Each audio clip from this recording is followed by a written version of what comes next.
ஆட்டுக்குடல் பெரட்டல் சூப்பராக ரெடி ஆயிடுச்சு. ஆட்டுக்குடல் பார்த்திங்கன்னா நல்லா ஒரு 10 தடவை நல்லா வாஷ் பண்ணி மஞ்சத்தூள் உப்பு போட்டு கழுவி வச்சுருக்கேன். சுக்கு ட்ரையாக இருக்கணும். 1 ஸ்பூன் இஞ்சி பூண்டு விழுது போட்டு இப்போ உப்பு போட்டுக்கலாம். 1 கப்பு தண்ணி ஊற்றிக்கலாம். ஒரு 5-6 விசில் விட்டு எடுத்துக்கோங்க. விசில் வரட்டும். 3 ஸ்பூனு கடலெண்ணெய் ஊற்றிக்கலாம். 1 பிரிஞ்சி இலை துண்டு, பட்டை, கடல் பாசி, 3 லவங்கம், ஒரு 1/2 ஸ்பூன் சோம்பு, கருவேப்பிலை, பச்சை மிளகாய், 100 கிராம் சின்ன வெங்காயம், ஒரே ஒரு தக்காளி, இஞ்சி பூண்டு விழுது போட்டுட்டோம்.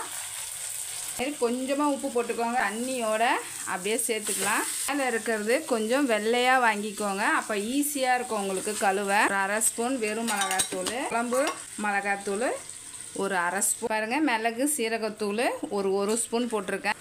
போட்டு நல்லா மிக்ஸ் பண்ணிவிட்டு சிம்மில் வச்சுக்கோங்க. பட்டை லவங்கெல்லாம் கொஞ்சமாக தான் சேர்த்தேன். அதனால் இந்த ஸ்பூனில் நான் 1 ஸ்பூன் சேர்த்துக்கிறேன்.